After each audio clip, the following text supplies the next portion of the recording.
예, 되돌려 생각해 보게 되면요, 15장의 그 말씀 이전에 14장에서 그 언약궤를 옮기는 사건이 있었습니다. 여러분들 기억하실 겁니다. 그러니까 기럇 여아림이라고 하는 지역에 이렇게 놓여 있었던 언약궤를 옮기는 과정으로서의 말씀이었는데, 아시다시피 그 과정이 순탄하게 진행되지 않았죠. 그러니까 다윗이 또 백성들이 너무 흥분한 나머지, 다윗은 아마 옮겨야겠다는 그 마음을 주셨을 때 너무 감격스러웠을 것 같습니다. 하나님이 나에게 이런 깨달음을 주셨구나, 나에게 이 일을 하게 하셨구나, 나에게 이 일을 맡겨주셨구나 라고 하는 그 생각이 다윗에게 너무 기쁨이 충만했던 것이었고, 빨리 이걸 옮겨야겠다, 이거 빨리 이곳으로, 내가 있는 곳으로 옮겨야겠다, 다윗성으로 옮겨야겠다라고 하는 생각을 품고, 그러려면 당연히 수레에 옮겨서 담아서 실어서 옮기는 게 가장 최선이라고 생각하고, 그 수레에 옮겨서 이 움직이는 과정 속에서 아시다시피 이제 그 소가 가만히 있지 않죠. 소는 자기 본능대로 막 움직이다가 그 소가 움직이는 과정 속에서 언약궤가 떨어지려고 할 때 재빨리 우사가 그곳을 내밀었다가 우사가 비명생세했던 내용들이 나오고 있습니다. 물론 그 일 때문에 이제 그 언약궤는 바로 오지 않고 어디로 가냐면 오벳 에돔이라고 하는 사람의 집에 이제 3개월간 거기서 이제 좀 중간 과정이라고 할까요? 거기에 이렇게 머무르게 됩니다. 사실 저는 이 과정들을 보면서 다윗이 굉장히 엄청난 충격을 받았겠다 싶습니다. 그렇지 않아요? 뭔가 하나님의 일들을 잘해 보려고 한 거거든요. 열심히 해보려고 한 겁니다. 최선을 다해 본 겁니다. 그런데 그러다 갑자기 뜻하지 않은 상황을 만나면 사람이 거기에서 굉장한 충격을 받거든요. 내가 잘못을 했는데 거기에 대해서 거기에 상응하는 하나님의 어떤 벌이라고 할까요? 하나님의 처분이 있으면 우리는 그것을 받을 수 있습니다. 또 그리고 그것을 받아내야 합니다. 왜냐하면 내가 잘못한 것에 대하여 하나님의 그 처벌과 응징이라고 생각하면 달게 받아야겠죠. 그런데 내가 너무 잘하려고 했던 겁니다. 내가 너무 최선을 다하고 하나님의 기쁨이 되기 위해서 애쓴 건데, 잘하려고 했던 그 일이 도리어 우리에게 큰 어려움으로 되게 되면 진짜 마음이 힘들어지고요. 쉽게 얘기하면 시험을 받습니다. 교회에서 시험 받는 분들의 대부분들은요, 일을 안 하는 분들이 시험 받는 게 아닙니다. 되게 일을 열심히 하는 분들이 시험을 받아요. 시험을 당합니다.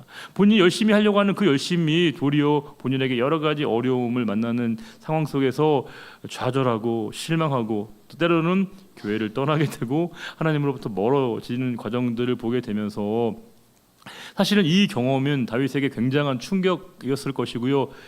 저 같은 범인이었으면 아마 다윗이 굉장히 거기서 뭔가 하나님으로부터 섭섭한 마음을 갖고 그 일을 다시금 추진할 수 있는 동력을 갖기는 어려웠겠다 싶은데, 오늘 15장에서는 다시 그 다윗이 그 언약궤를 옮기는 일을 진행하게 됩니다.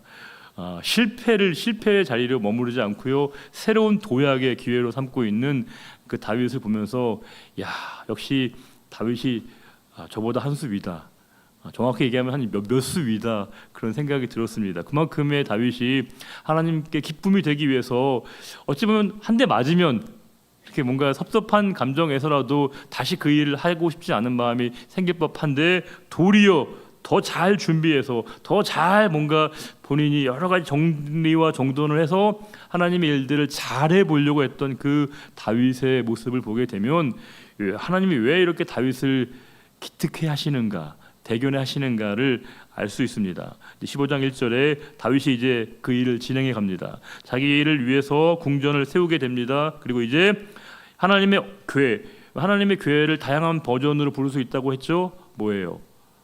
하나님의 궤, 언약궤, 증거궤, 법궤, 다양하게 쓸 수 있는데요. 그 궤를 둘 곳을 마련했다는 거예요. 즉 이제 지금 이 다윗의 시대에는 뭐가 없었죠? 아직 성전이 건립되기 전이었기 때문에 이제 성전 이전의 시대를 의미하지 않습니까? 그래서 이 언약궤, 법궤가 오게 되면 그곳을 둘 곳을 마련하게 되고 그곳에 장막을 쳤다는 사실입니다.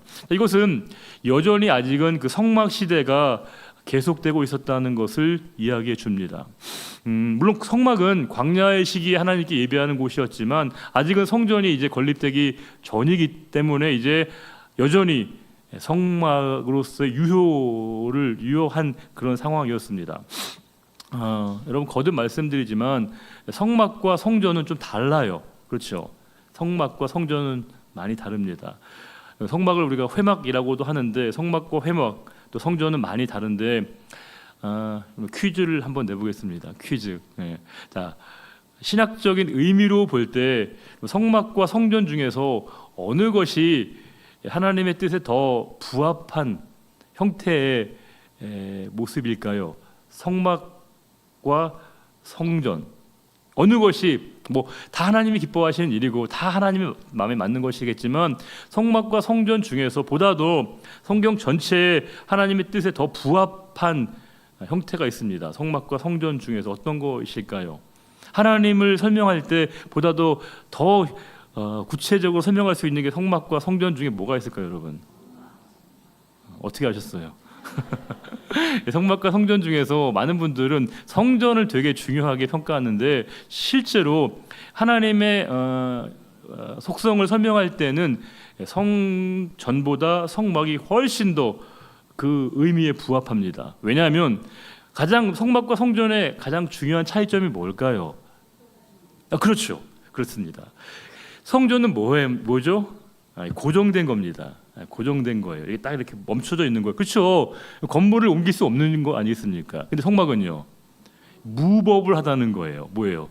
움직일 수 있다는 겁니다. 포터블 하다는 거예요. 이 굉장한 차이가 있는 겁니다. 왜냐하면 성막이 여러분 한 곳에 있지 않고 이동 가능하다는 건 뭘 의미하는 걸까요?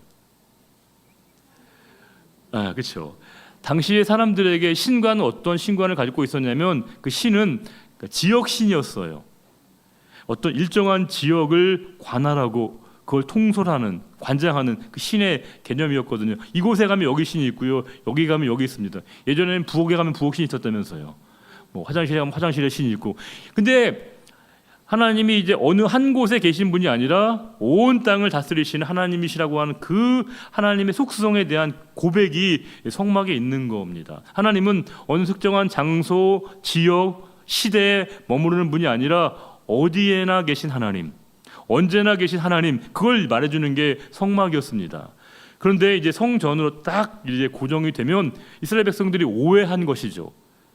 여기 하나님이 계시다. 왜냐하면 언약궤가 있으니까. 그러나 언약궤가 굉장히 신비로운 건 맞지만 언약궤가 뭘 의미하는 건 다 아시죠? 하나님의 임재죠. 하나님의 임재이긴 하지만 오해하시면 또 안 되는 게 이 언약궤가 하나님의 임재가 아니고요, 하나님의 임재의 심볼릭인 거예요. 상징입니다. 상징과 실제는 좀 다른 거예요. 언약궤를 두었다고 해서 거기에 항상 하나님이 거기에 이렇게 갇혀 있는 분, 이게 아닌 거예요. 하나님의 계심을, 임재함을 표현하는 것이죠. 우리가 이 예배당에 이렇게 함께 우리가 예배를 드릴 때 우리 이 시간 이 자리에 하나님의 임재를 다 믿거든요. 그렇지 않습니까? 맞아요, 틀려요? 당연히 맞죠. 우리가 하나님의 임재를 우리가 경험하지 못하면 이렇게 예배를 열심히 드릴 이유가 없지요. 그런데 이렇게 우리가 하나님의 임재를 이 예배 가운데 고백하지만 하나님이 이곳에 계시다는 걸 믿지만 하나님이 이곳에 계시다는 말과 하나님이 이곳에만 계시다는 말은 다른 거예요. 그렇죠. 하나님은 이곳에 계시지만 어디에나 계신 분입니다. 하나님이 이곳에 함께 하셔서 우리는 그분을 예배하는 것이고 또 사실은 우리만 예배하는 게 아니라 어디에서나 누구나 다 하나님을 예배할 수 있는 거예요. 이거를 굉장히 사유하는 사람들이 있습니다. 여기에만, 이곳에 와야만이 하나님을 만날 수 있고 하나님을 예배할 수 있다, 이렇게 주장하는 사람들이 있어요. 그들을 우리가 고상한 말로 뭐라고 하냐면 사입이라고 얘기하는 거예요. 이단과 사이비들의 대체로 그런 겁니다. 하나님을 자꾸 독점화하려고 합니다. 하나님을 자꾸 사유하려고 합니다. 우리가 기도하는 것도 가장 중요한 것이 하나님, 내 뜻이 있고 내 뜻이 하나님께서 내 뜻을 이루어주기 위해서 우리가 기도하는 게 아니죠. 엄밀하게 얘기하면 우리가 왜 기도하는 걸까요? 내 뜻이 아버지의 뜻이 되어지기를 우리가 기도하는 것이거든요. 그러니까 이단과 사이비들로 판명될 수 있는 그런 가장 중요한 척도 가운데 하나가 바로 그런 거예요. 항상 그 열심을 강조하고 최선을 강조하는데 그 중심이 언제나 자기입니다. 그러니까 자기를 위해서, 자기의 이익을 위해서, 자기의 현실을 위해서, 자기의 갈망을 위해서 신을 도구하고 매개화하는 거예요. 그러나 우리는 그렇지 않습니다. 우리가 내가 하나님이 내 편이라는 것과 내가 하나님 편이라는 건 좀 달라요. 그렇죠? 우리는 하나님이 내 편이 되어지기를 바라는 마음을 갖는 거, 이건 바로 전형적인 유대인의 사고이거든요. 근데 우리는 하나님이 내 편이 되어지기를 위해서 우리가 기도하고 신앙생활하는 게 아니고 뭐예요? 내가 그렇죠, 하나님의 편이, 내가 하나님께 속하기 위해서 우리가 신앙생활을 하는 것이거든요. 그런 점에서 볼 때 이 성막과 성전은 아주 극명하게 차이를 보이고 있습니다. 이스라엘 백성들의 착각은 성전을 지어놓고 여기에만 계신 하나님, 언제나 우리가 예배를 드리기 때문에 언제나 하나님은 우리를 지켜주시고 보호하시고 우리와 안위하시고 우리와 늘 동행하시는 그 하나님이라고 하는 그 오해를 했다는 거예요. 하나님은 건물이나 제도나 의식에 갇혀있는 하나님이 아니시거든요. 그런데 그 광야의 시대를 통해서 하나님이 그것을 그들에게 알게 하셨지만 그들이 성전을 건립하고 난 다음엔 그들의 사고 속에 오해가 빠져서 하나님이 우리들만의 하나님, 유대인들만의 하나님, 자신들만의 하나님으로 그들이 그 하나님에 대한 이해를 곡해했기 때문에 하나님이 매번 그들에게 깨우쳐 주셨거든요. 물론 그들은 잘 깨닫지 못했지만 여기서 지금 아직 성전이 지어지기 전이기 때문에 그 전 이전에 그 장막에 여호와의 증거궤를 안치하기 위한 그런 장소를 마련했다는 걸 얘기하고 있습니다. 그런데 다윗이 이제 이전에 레위 사람 외에는 하나님의 궤를 맬 수 없는, 이걸 진짜 깨달은 거예요. 아, 그렇구나. 그냥 빨리 속도감 있게 술에 얹어서 올 게 아니라 정식 그대로, 말씀 그대로 언약에 이미 규정되어 있는 것처럼 레위 사람들이 뭐에다가요? 어깨에 매서 이 언약궤를 옮길 수 있구나라고 하는 가장 기초적인 사실을 확인하게 된 겁니다. 그러면서 이제 이는 여호와께서 그들을 택하사, 하나님이 지목하시고 지정하시고 하나님이 딱 세우신 그들을 통해서 하나님의 일들을 하나님의 방법대로 해야 한다라고 하는 겁니다. 그래서 여호와의 궤를 메고 영원히 그를 섬기게 하셨다, 이렇게 이미 이걸 갑자기 하나님 말씀하신 게 아니고요. 이미 여러 차례 그 언약을 통해서, 율법을 통해서 말씀하셨지만 그들이 그것을 간구하고 있었는데 다시금 그 사실을 알게 된 겁니다. 3절에 다윗이 이스라엘 온 무리를 예루살렘으로 모으고 여호와의 궤를 그 마련한 곳으로 메어 올리고자 하여, 어디에 있는 건데요? 지금 언약궤는 오벳 에돔에 있는 것을 이제 다윗성으로 옮기기 위한 절차를 진행하고 있습니다. 자, 4절부터는 아론과 레위 사람들을 한 명 한 명 모은 겁니다. 자, 5절에는 그앗 자손들, 6절에 무라리 자손, 7절에 게르손, 8절에 엘리사반, 9절에 헤브론 자손, 10절에 우시엘 자손을 다 이렇게 모으고 또 11절에 다윗이 사독 아비아달 제사장들을 부르고 또 레위 사람 우리엘과 아사야와 요엘과 스마야와 엘리엘과 암미나답을 다 불러서 이제 다윗이 이렇게 당부한 겁니다. 12절만 읽어볼까요? 그들에게 이르되 너희는 레위 사람의 지도자이니 너희와 너희 형제는 몸을 성결하게 하고 내가 마련한 곳으로 이스라엘의 하나님 여호와의 궤를 메어 올리라. 이 언약 궤를 옮길 때 뭐 하라는 거예요? 목욕 재개해, 이렇게 얘기했다는 겁니다. 몸을 다 깨끗하게 정결하게 성결하게 해야 돼라고 하는 겁니다. 몸을 이렇게 씻으라고 하셨던, 목욕 재개하라고 하셨던 이유가 뭘까요? 때를 빡빡 밀어야 되는 거예요? 그렇게 하는 게 어떻습니까? 이거는 되게 형식이죠. 이거는 기본적으로 몸을 꼭 씻어야 되는 게 아니라 그 절차는 뭡니까? 자기 마음을 씻는 것과 동일한 이치로 말씀을 하신 것이죠. 우리가 제물을 드릴 때도 마찬가지 아닐까요? 제물을 드릴 때 우리가 제사 중에서 제물을 드린다는 건 제물만을 딱 드리는 게 아니죠. 제물을 드리는 건 뭡니까? 자기를 드리는 것이죠. 그러니까 임퓨테이션 하는 겁니다. 죄를 이 제물에게 전가해서 이 제물이 이렇게 번제로 타오르게 될 때 내 죄가 그렇게 하나님 앞에 사라지기를 바라는 마음으로 드리는 것이거든요. 여기도 마찬가지입니다. 이렇게 목욕 재개하면서 본인의 몸을 이렇게 잘 추스리고 하나님 앞에 내가 깨끗하고 정결하게 이렇게 예배하고 또 본인에게 주어진 책임을 다하도록, 그러니까 내가 해야 될 도리를 다하도록 하나님이 그들에게 말씀하셨다는 사실입니다. 형식이죠, 형식. 그러나 형식과 내용 중에서 무엇이 중요하냐 이걸 판단하기 쉽지 않습니다. 왜냐하면 당연히 내용이 중요하긴 하지만 언제나 형식이라고 하는 것이 그 내용을 상당 부분 이렇게 설명해 줄 때가 많거든요. 여러분 예배 드리러 오실 때 저희가 10분 전에 예배당에 오십시오 이렇게 많이 얘기를 하거든요.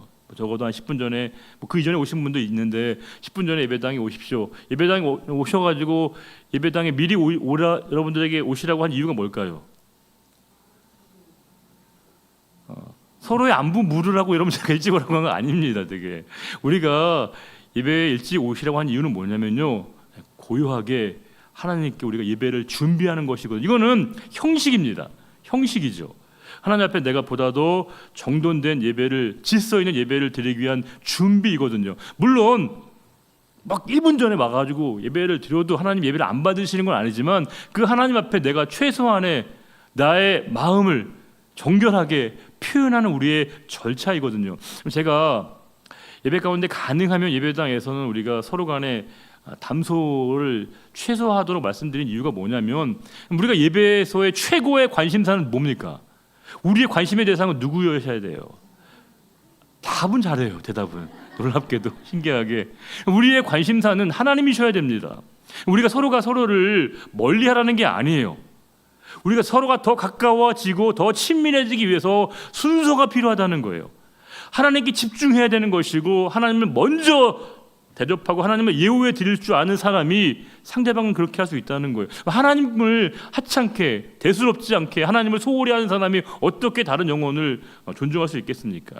우리가 언제나 예배는 그 모든 것을 반영하는 것이거든요. 하나님, 제가 하나님께 할 수 있는 최선의 모습으로 하나님을 예우해 드립니다. 하나님을 고백합니다 라고 하는 우리의 표현이 담겨 있는 거예요. 그러하게 우리가 예배당에 와서는 정말 진심을 다해서 예배를 갈망하고 주실 말씀을 사모하고, 하나님, 제가 예배가 시작되면 정말 제가 영혼을 불살라서 오늘 예배를 제 삶의 마지막 예배인 것처럼 예배하겠습니다. 찬양할 때 전심을 다해 찬양할 것이고요, 기도할 때 아멘으로 기도하겠습니다 라고 하는 다짐을 갖는 것이거든요. 이거 저는 또 하나의 우리가 몸을 정결하게 하는 그 제사장들에게 요구되었던 그 다윗의 그 의미를 우리가 오늘에 되살려내는 것이 아닐까, 그런 생각이 듭니다.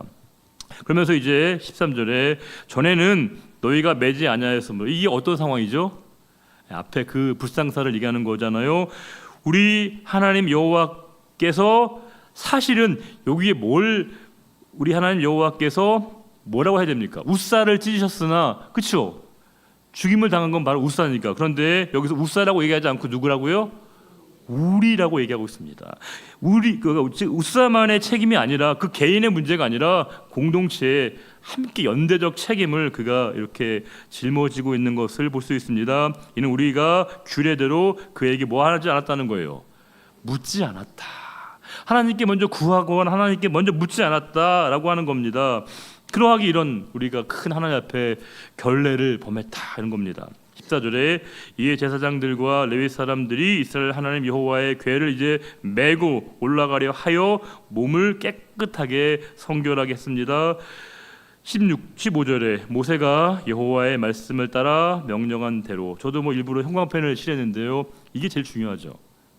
어쩌면 그 뒤에 절차는 나중 문제인 것이고, 가장 출발점이 뭐냐, 왜 그렇게 했는가, 여호와의 말씀을 따라 하나님의 명령하신 대로, 즉 하나님이 이렇게 말씀하셨으니까 그렇게 한다는 거예요. 하나님이 가라고 하시니까 가는 것이고요, 하나님이 멈추라고 하시면 멈추는 거예요. 다른 이유가 있는 게 아닙니다. 하나님이 가라고 하시니까 가는 것이고요, 하나님이 오른쪽으로 가라고 하시니까 오른쪽으로 가는 것이고요, 하나님이 왼편으로 가라고 하시면 그렇게 하는 거예요. 이게 순종입니다. 지금 그들은 말씀 그대로 하나님께서 그들에게 깨우쳐 주시고 알게 하신 그대로 말씀대로 행하고 있습니다. 그러면서 이제 16절 이하에는 독특한 게 있습니다. 여러분 그 정조대왕의 그 화성 행차했던 그림 보신 적 있죠? 되게 아주 어마어마하지 않습니까? 왕이 행차하게 되면요, 그 위용이 어마어마하거든요. 지금 이 상황은 훨씬 더 압도적입니다. 언약궤가 움직여질 때 정말 대규모의 사람들이 동원되게 되고요, 특별히 한 가지 우리가 주목할 부분이 있습니다. 이 언약궤를 운송할 때 어떤 사람들이 처음으로 세워지냐면 노래하는 사람들이 세워진다는 거예요. 레위 사람들 중에서 노래하는 사람, 쉽게 얘기하면 찬양하는 사람들, 찬양대를 세우고 악기를 연주하는 사람을 세우게 됩니다. 이거는 특별한 의미가, 역사적 의미를 부여할 수 있습니다. 왜냐하면 그 전까지 레위 사람들이 하는 역할은 뭐였을까요? 그렇죠. 성막을 잘 관리하게 되고 이 성막에서 드려지는 그 제물과 제기와 이 모든 것들을 잘 관리하고 잘 보관하고 운송하는 그 성막에 관련된 그 모든 총체적인 책임이 이 레위 지파에게 있었던 거예요. 다른 거 안 시켰습니다. 근데 이제는 뭐였냐면 이제는 사실 성막은 이제 다시 존재하지 않거든요. 시대가 바뀐 거예요. 상황이 바뀐 겁니다. 그러하게 이제 그들에게 또 다른 임무가 주어진 겁니다. 예전에는 너희가 그 성막에서의 그 성구들을 잘 관리하고 보존하고 닦고 운송하는 그 책임을 했으나 이제 너희들의 많은 사람들, 레위 지파의 많은 이들은 찬양대로 서야 된다. 악기를 연주하고 목소리로 하나님을 찬양해야 된다는 걸로 쉽게 얘기하면 업종이 바뀐 거예요. 업종이. 그들이 해야 될 일이. 이게 뭘 의미하는 걸까요? 시대적 상황에 따라서 그들이 감당할 수 있는 그 일이 달라질 수 있다는 거예요. 그전에는 이 일을 했지만 하나님이 시대적 상황 속에서 다른 일을 명하시면 그 일을 맡아서 해야 하는 거예요. 보통 우리는 관성의 법칙이 있습니다. 관성의 법칙. 늘 하던 일만 하려고 해요. 우리는 내게 다른 일이 주어지면 한사코 거부하고 못한다고 얘기하는 경우들이 우리 교회는 없지만 여타 교회 있다는 제가 그런 첩보를 들은 적이 있거든요. 우리가 시대적 상황이 다르게 되고 교회 형편과 상황이 달라지게 되고 또 목회 철학이 좀 다르게 되면 거기에 우리가 맞춰 가야 되죠. 근데 우리는 아니라고, 난 이것만 해왔다고, 난 여기만 하겠다고, 그건 고집일 수밖에 없습니다. 내가 처음에는 성구를 잘 관리하고 운반하고 그것을 내가 이제 잘 이렇게 그 역할을 했다가 새롭게 찬양대 일로 주어지게 되면 기꺼이 그 일에 자기를 맞추는 그 영적 그 융통성이 필요하다는 거예요. 지금 그들은 전혀 다른 일을 그들에게 맡겼습니다. 우리가 늘 하던 일이 익숙한 일, 자연스러운 일을 하다가 새로운 일을 맡기면 어때요, 여러분? 싫지요, 뭐. 당연히 마음이 불편하죠. 하던 일 하고 싶은데, 하던 구역 계속 하고 싶은데, 하던 일 계속 하고 싶은 사역하고 싶은데 새로운 일을 맡기시고 새로운 일을 우리에게 허락하시면 불편합니다. 또 어색하고요, 부자연스럽게 그지없습니다. 당연히 그러면 사람의 마음이 어색하고 불편한 게 얼굴로, 표정으로, 말로 드러날 수밖에 없습니다. 당연히 기쁠 수 없는 거예요. 기쁘지 않습니다. 그런데 16절에 다윗이 레위 사람의 어른들에게 명령하여 그 형제들을 노래하는 자들로 세워. 이제 레위 지파 중에서 찬양대를 세웠다는 거예요. 처음으로 이제 그 성전에서 예배하면서 찬양하는 자들로 찬양대를 구성하게 된 겁니다. 그러면서 비파와 수금과 재금 등의 악기를 울려서 이제 즉 오케스트라를 구성하게 된 거예요. 자, 그런데 되게 중요한 표현이 있습니다. 즐거운 소리를 크게 내라. 그럼 즐거운 소리가 뭐예요?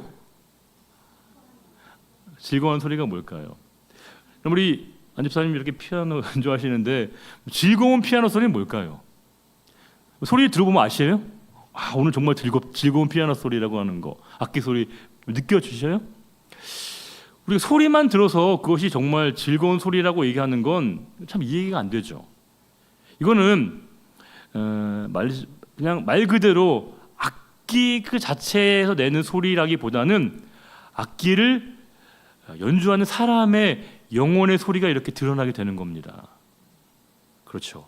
그 즐겁다는 건 악기 소리가 뭐 크다 작다 뭐 이런 것이기 이전에 그 악기를 짊어지고 있는 사람, 악기를 연주하는 사람 혹은 노래를 부르는 사람의 그 영혼의 상태가 그 목소리로 담아서 표현되어질 때 그것을 즐겁다고 얘기한다는 거예요. 다른 말로 얘기하면 그 즐거움은 뭐예요?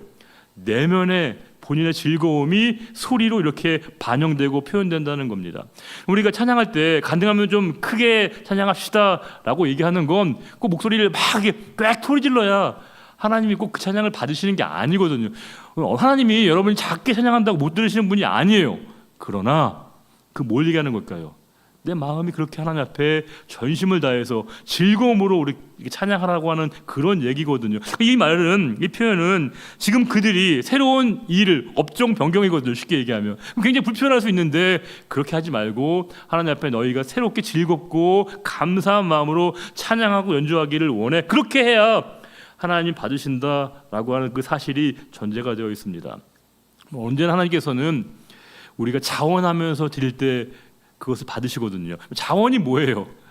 내가 스스로 원하는 마음이 든다는 건 내 마음의 기쁨이 충만하고 충인한 상태를 얘기하는 것이거든요. 그들이 마음속에 하나님을 향한 그 기쁨으로 채워져 있을 때, 그 즐거운 마음으로 찬양할 때 하나님이 그 찬양을 받으시고 그 찬양을 통해서 하나님이 높임을 받으시고 그것이 바로 예배가 예배되어진다, 이렇게 얘기하고 있습니다. 뒤에 이제 그 절차들 가운데 세워진 사람들을 소개하고 있습니다. 레위 사람이 요엘의 아들 헤만, 아삽, 에단, 이 세 명이 가장 대표자입니다. 헤만, 아삽, 에단이 이제 그 책임자 3인방이라고 할 수 있는데 18절에 그 다음으로 형제 스가랴와 벤과 아시엘과 스미라목과 여이엘과 운니와 엘리압과 부나야와 마아세야와 마띠디아와 엘리블레후와 믹네야와 이 사람들이 세워졌는데, 또 특별하게 뭐냐면 문지기로 이렇게 두 명을 세우게 됩니다. 이 문지기는 누굴까요? 뭐 하는 사람들일까요? 자, 그 장막에 언약궤를 안치하게 될 겁니다. 자, 그러면 그 앞에 이제 딱 문을 만들어서 누구도 들어가지 못하게 했다는 사실입니다. 왜요? 언약궤는 아무나 접근하면 안 되거든요. 내가 원하는 대로, 내가 내 편의대로 그곳에 가면 본인에게도 징계가 임하게 됩니다. 하나님의 심판을 받을 수밖에 없습니다. 그래서 그걸 보호하기 위해서, 불상사를 막기 위해서, 이 언약궤를 지키기 위해서, 장막에 안치되어 있는 언약궤를 지켜내기 위해서 문지기들을 공식적으로 이제 지명했다는 사실입니다. 이들은 굉장히 비장한 마음을 가지고 이제 그 성막에서의 그 언약궤를 지켜내는 그 일을 하고 있는 사람들입니다. 그 특별한 새로운 일을 맡은, 새로운 사역을 맡은 사람들이 이제 많이 세워졌구나, 이런 사실을 알 수 있습니다. 19절에 이제 노래하는 자 헤만, 아삽, 에단은 놋 재금을 크게 치는 자요, 스가랴와 아시엘과 스미라못과 여히엘과 운니와 엘리압과 마아세야와 부나야는 비파를 타서 알라못에 맞추는 자요. 이렇게 각각의 사람들이 연주하고 아름다운 소리로 하나님께 이제 영광을 돌리기 위한 그런 행렬에 이런 사람들이 포함됐다는 겁니다. 21절에 마띠디아와 엘리블레와 믹네야와 오벳에돔과 여이엘과 아사시아는 수금을 타서 8째 음에 맞추어 인도하는 자요. 22절에 레위 사람의 지도자 그나냐는 노래에 익숙함으로 노래를 인도하는 자요. 즉 노래하는 자들의 총책임자는 그나냐였다, 이렇게 알 수 있습니다. 베레기야와 엘가나는 궤 앞에서 또 문을 지키는 자, 문지기로, 즉 궤가 보관된 그 문을 지키는 사람들의 명단을 이렇게 여러 차례 소개하고 있습니다. 24절도 제사장 스바냐와 요사밧과 느다넬과 아미세와 스가랴와 무나야와 엘리에셀은 하나님의 궤 앞에서 나팔을 부는 자요, 오벳에돔과 여이야는 궤 앞에서 문을 지키는 자이더라. 또 이제 이 행렬 중에서 나팔을 부는 사람들도 세우셨다는 거예요. 보통 나팔은 우리가 어떤 소식을 전하거나 사람들을 이렇게 모을 때, 그럴 때 보통 이제 나팔을 불거든요. 사람들을 이렇게 소환하고 소집할 때 나팔을 불고, 또 어떤 중요한 소식을, 승리의 소식 같은 거를, 전쟁의 개시 이런 걸 알릴 때 보통 나팔을 불게 되는데, 지금은 그런 상황은 아니거든요. 이 나팔은 오롯이 뭘 향해서, 뭘 위해서 부는 걸까요? 그렇죠. 다 모든 사람들에게 깨어 있으라는 나팔이죠. 다 하나님의 언약궤가 옮겨지는 그 과정 속에서 모든 백성들이 함께 그 순서 가운데 참여하도록 다 그들의 영혼을 깨우는 소리, 나팔수로서 그들이 역할을 했다는 사실입니다. 저와 여러분들에게도 부여된 시대적 사명이 바로 여기에 있는 게 아닌가 싶습니다. 우리는 언제나 우리의 가정을 깨우는 나팔수가 돼야 하는 것이고요, 우리의 교회를 깨우는 나팔수가 돼야 되는 것이고요, 시대와 역사를, 민족을 깨우는 나팔수 역할을 우리에게 하나님이 허락하셨다는 거예요. 너무 감사한 일이죠. 우리가 그 역할을 잘 감당할 때 우리의 가정이 깨어날 수 있는 것이고, 우리의 구역이 깨어날 수 있는 것이고, 이 나라와 이 민족과 열방이 깨어날 수 있는 그 중요한 중차대한 책임을 하나님이 우리에게 허락한 것이고, 그 언약궤가 옮기는 과정 속에서 나팔을 부는 자들이 또 이렇게 중요한 책임으로 하나님이 세우셨다는 사실입니다. 이제 25절에 이에 다윗과 이스라엘 장로들과 천부장들이 가서 여호와의 언약궤를 어디서 옮겨오는 거예요? 오벳 에돔에서. 근데 언약궤를 어떻게 지었다고요? 질거에 맸다는 겁니다. 질거에 매면 오른쪽에 매는 걸까요? 왼쪽에 매는 걸까요? 방식이 중요한 게 아니에요. 뭐예요? 내면에서부터 본인이 그 즐거우면, 기쁨이면 그게 드러날 수밖에 없다는 것이죠. 여러분, 이게 정말 너무 이상적인 상황이겠지만, 그렇게 이상하지만은 않은 게 뭐냐면, 우리가 예배를 드릴 때마다 그렇게 우리가 즐겁게 어깨를 짊어지는 마음으로 예배할 수 있다면 얼마나 기쁘겠습니까? 우리가 기쁨이 아니라 하나님의 기쁨이 되어지는 게 우리의 예배의 본질이 되어질 수 있다면 얼마나 예배가 더 찬란하게 은혜롭게 드릴 수 있을까, 그런 생각을 하면서요, 그들이 지금 언약궤를 즐거이 맸다는 거예요. 부담스러운 일이죠. 어려운 일입니다. 아무리 아니라고 해도 이 언약궤, 무거운 언약궤가 내 어깨에 들려지게 되는 건 인간적인 관점으로 보면 부담스러운 일이에요. 불편한 일입니다. 우리가 신앙은 불편한 게 반드시 있습니다. 난 신앙생활 하는데 아무런 불편한 게 없어, 난 아무런 나에게 거리끼는 게 없어, 이상한 거예요. 신앙생활은 반드시 우리에게 불편한 요소가 언제나 우리에게 있습니다. 그런데 불편하지만 불행하진 않습니다. 신앙은 불편함이 은혜로 승화되어지는 이 특별한 체험을 하게 됩니다. 우리가 예배를 드리려면, 기도를 하고 신앙생활을 하려면 서로를 위해서 배려하고 양보하고 많은 것들이 우리가 서로에게 내가 느끼는 체감적인 불편함이 있지만, 오히려 내가 그렇게 그 불편함을 기쁨으로 감당할 수 있는 그 사실이 우리에게 은혜가 되거든요. 이게 신앙입니다. 이게 우리가 은혜의 자리에 있는 이유이거든요. 기도할 때도 마찬가지입니다. 우리가 서로를 배려하는 그 기도가 필요한 게 뭐냐면, 내가 조금은 불편한 내 방식, 내가 좀 불편해지더라도 다른 사람이 그 기도의 자리에 온전하게 서갈 수 있는 그 일이 나에게 자꾸 경험되어지게 될 때 그것을 기쁨으로 받아들일 수 있는 공동체가 바로 교회인 것이고, 이 불편함이 여전히 불편함으로만 계속 남는 게 아니로 불편함이 우리에게 또 다른 하나님께 대한 감사로 경험될 수 있다면, 그게 바로 하나님이 우리에게 이 기쁨으로 하나님의 일들의 언약궤를 즐거이 매게 하셨던 이 레위지파들의 모습이 오늘 우리에게도 그대로 재현되고 있다, 이렇게 말할 수 있을 겁니다. 자, 너무 그 다음엔 감동스러워요. 26절에 하나님이 여호와의 언약궤를 맨 레위 사람을 도우셨으므로, 그렇죠. 이렇게 하니까 하나님이 이제 도우시지 않겠습니까? 그래서 이제 무리가 수송아지 7마리와 순양 7마리로 제사를 드렸더라. 7마리를 드리는 이유가 뭘까요? 그렇죠. 완전한 제사를 드렸다. 숫자가 중요한 게 아니고요, 완전한 완벽한 제사 예배를 하나님 앞에 드렸다는 걸 알 수 있습니다. 27절에 다윗과 및 궤를 맨 레위 사람과 노래하는 자와 그의 우두머리 그나냐와 모든 노래하는 자도 다 세마포 겉옷을 입었으며, 다윗은 또 배옷을 입었고 이스라엘 무리는 크게 부르며, 얼마나 그들이 지금 이 기쁨이 이 안에 진동하는지, 이게 지금과 너무 거리가 먼 얘기거든요. 그런데도 우리가 그 기쁨이 우리에게까지 이렇게 이월될 정도로 얼마나 벅찬 감격이 그 공동체를 이렇게 다 이렇게 스며들게 했는가, 우리 느껴지지 않습니까?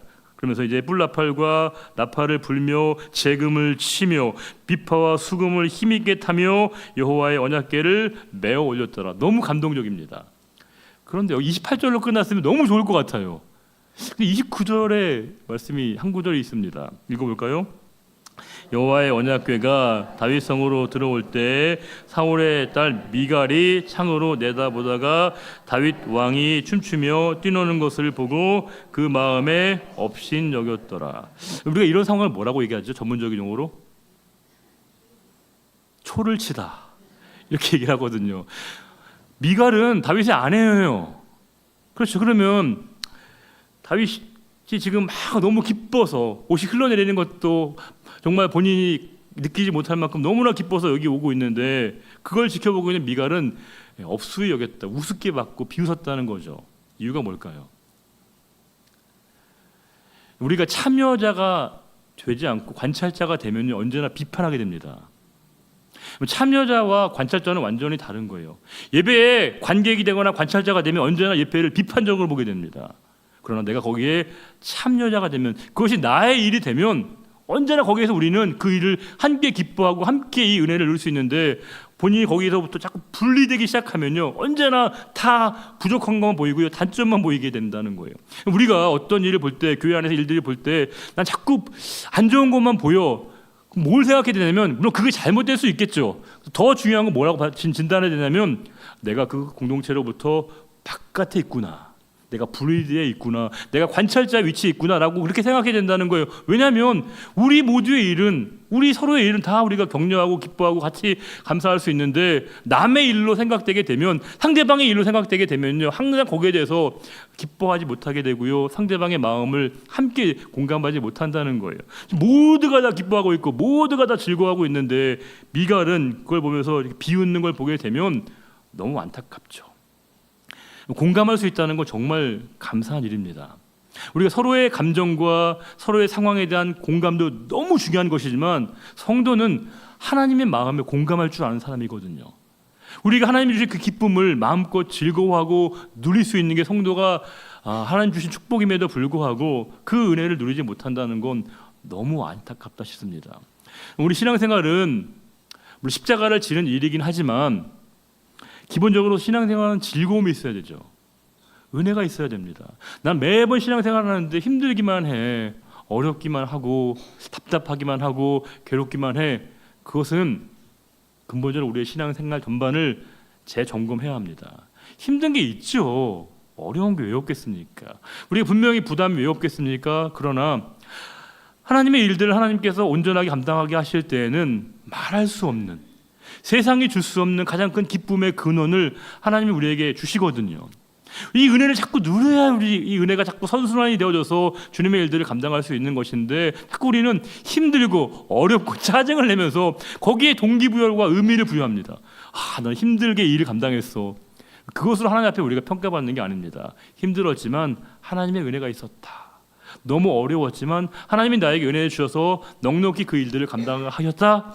그 경험이 우리에게 자꾸 있어야만이 다른 사람에게 믿으라고 얘기할 수 있는 거예요. 나도 힘든데, 나도 어려운데 누군가에게 믿으라고 얘기하는 건 이건 정말 폭력이죠. 내가 진짜 기쁨의 근원이신 그분을 통해서 온전한 기쁨을 누리게 될 때 누군가에게 기꺼이 우리가 믿으라고 할 수 있는 겁니다. 왜냐하면 내 안에 있는 기쁨을 누군가에게 반드시 우리가 함께하고 싶은 그 마음을 갖게 되는 것이거든요. 지금 이 상황 모두가 다 기쁘고 즐거워하고 있는데 유독 한 사람, 미갈만이 그 기쁨에 참여하고 있지 못하다고 하는 것은 매우 안타까운 일이고요, 매우 애석한 일입니다. 이런 모습이 아니라, 관찰자가 아니라 참여자가 되어져서 주님의 기쁨에 함께 동참할 수 있는 저와 여러분, 우리 모두가 언제나 되시기를 주님의 이름으로 축복합니다. 기도하겠습니다. 주님, 오늘도 주께서 이 자리에 불러주셨습니다. 언약궤가 옮겨지는 이 중차대한 상황은 정말 어렵고 힘든 일이고 또 중요한 일이었습니다. 또 한 번의 큰 실패를 맛보았기에 다윗이 주저하고 꺼려할 수 있었지만 용기를 가지고 주님 앞에 또 기쁘게 그 일들을 감당하면서 온 공동체가 함께 기뻐하고 즐거움으로 그 일들을 감당했습니다. 주님, 우리에게 주의 일들을 맡기실 때 우리가 언제나 자원함으로 주님의 일에 쓰임받는 우리의 삶이 되기를 원합니다. 주님, 우리의 공동체 안에 언제나 은혜가 강같이 흐르기를 원합니다. 우리의 구역과 여전도회와 남성교회와 우리의 모든 사역 위에 하나님의 은혜가 충만하게 임하기를 원합니다. 주님, 우리에게 날마다 샘솟는 기쁨을 허락하여 주옵소서. 내게 샘솟는 기쁨이 우리의 찬양의 가사만이 아니라 삶의 간증이 되게 인도하여 주옵소서. 고난주간을 보내고 있습니다. 이 고난주간을 통해서 우리에게 그 위대하신 사랑을 보여주신 하나님의 놀라운 사랑을 다시금 주님을 통해서, 그 십자가를 통해서 발견하게 해주시고, 도저히 하나님 앞에 설 수 없는 저희들을 무한한 사랑으로 인도하시는 그 하나님의 사랑 앞에 절대적으로 우리가 무릎 꿇고 그 사랑에 힘입어 오늘도 살아가는 우리의 삶이 되게 하여 주옵소서. 언제나 우리와 함께 하시는, 우리를 위해서 모든 것을 내어주신 우리 주님 예수 그리스도의 이름으로 기도드립니다. 아멘.